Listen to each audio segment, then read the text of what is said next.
Florida International University will pay more than $500,000 following Department of Labor allegations of gender pay discrimination. As Women's History Month draws to a close, we want to focus today's Money Watch on the gender pay gap. It's barely improved over the last 20 years. The gender pay gap between full-time working women and their male counterparts is now the smallest on record. Losses over a 40-year career are astronomical, with Latinas and Native American women losing more than $1 million.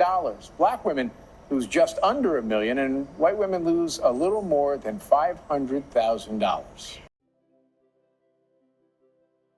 The gender pay gap is defined as the difference in earning between men and women in the workplace. Compared to the nation's statistics, Florida's pay gaps range among the smallest, but is still substantial. White women earn 85 cents to every dollar earned by a white man.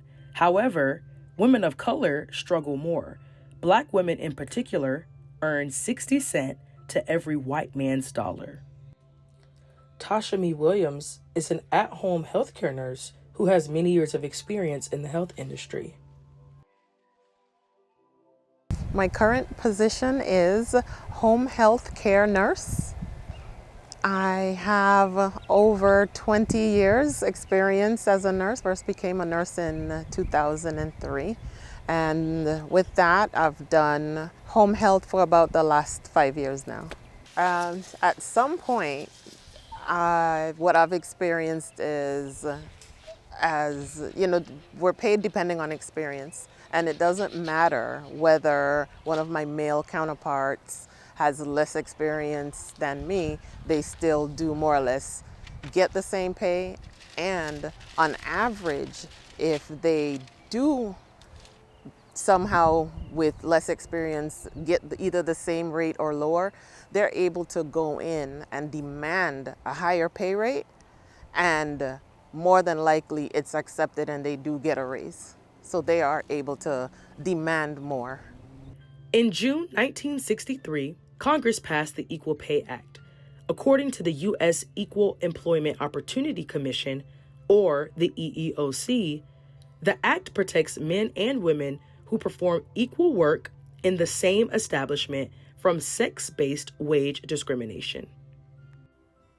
Dr. Maria Ilcheva, a dedicated women's pay enthusiast, is the Associate Director at the Jorge M. Perez Metropolitan Center.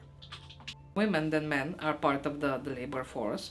If women cannot work full-time, and as I noted, more women than men work part-time, and as a result of that, if women cannot keep up with the rising cost of living, with housing, with transportation, food, recreation, savings, all of that, and that's dependent on their pay, then nothing else matters, right? Economics is so foundational for our quality of life that the increase of the pay gap, again, for full-time employees to 18% is extremely disturbing.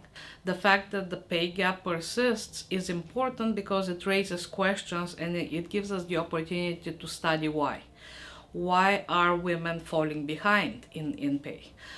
It allows us to ask questions about why aren't women entering certain occupations, because the overall pay gap is influenced by the types of occupations, the types of work that women do. The U.S. Equal Employment Opportunity Commission, or the EEOC, states, the U.S. Equal Employment Opportunity Commission is responsible for enforcing federal laws that make it illegal to discriminate against a job applicant or an employee because of the person's race, color, religion, or sex. Linda Nestor is a local news photographer with over 30 years of experience in a highly competitive industry. Having lots of experience in this field, she's seen news go through different phases. Throughout her years, she's also experienced harsh treatment simply because of her gender.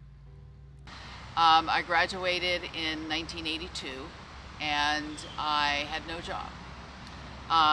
So I traveled for a bit, and then I answered an ad in the paper for the local station in my town for a studio camera operator. So I applied for the job and I got it. At the time they had no female news photographers. They also hired a another male photographer. So we became friends and we would hang out a little bit together. He confided in me that what he was making. And I looked at what I was making and it wasn't the same. There is no statute in Florida that prohibits employees from talking about how much they are getting paid. However, there is also no law that requires companies to be transparent with how much they are paying their employees. As a result, the gender pay gap in the U.S. hasn't changed much in the last 2 decades. I confronted the news director and I said, look, there's a male and a female doing the exact same job or the exact same shift, and the male is making more money than me. So the news director, his answer to me was, I'll go to bat for you. Like he was doing me a huge favor. I knew they didn't respect me. Viviana Alvarado Pacheco is working with disadvantaged communities to improve the living situation of women as a way to combat gender pay gaps. The Women's Fund is a nonprofit organization based here in Miami-Dade County. It's part of a larger network of women's funds around the country. It has been around for over 3 decades, and we focus on creating positive change for women and girls in Miami-Dade County. Our mission is Miami-Dade, where power and possibility are not limited by gender. We actually launched the Gender Equity Index last year as part of our projects for our research program. It is basically a score of how well or how far Miami-Dade is from reaching gender equity. The Gender Equity Index score has barely changed over the past 12 years, reflecting little progress towards gender equity across its pillars: economic mobility, health and well-being, leadership, and freedom from violence. We also have public awareness campaigns. So for the gender pay gap, we actually have an equal pay campaign, and which is running right now.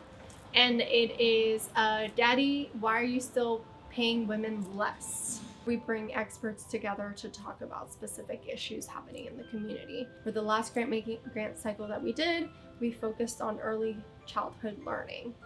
And that is particularly important because the majority of the workforce for early learning are women. Systems don't change overnight. And so I'm hoping that in the next year or so, we'll start to see more and more, but we're already seeing a lot of great policies that are starting to change with their advocacy work. While knowledge about this issue helps to bring awareness, one question still persists. Will there ever be any improvement when it comes to the gender pay gap? Just having awareness and putting a gender lens on issues. But there are other efforts that are notable. They haven't been around long enough, or they haven't advanced to the stage of producing meaningful results. But again, they're stepping in the right direction. I am wholeheartedly a believer of that women's funds are the change and they are the movement. If you or someone you know has been a victim of pay discrimination, please contact the EEOC. If you are also in need of any assistance of any kind, please contact the Women's Fund Miami-Dade for more information regarding the gender pay gap.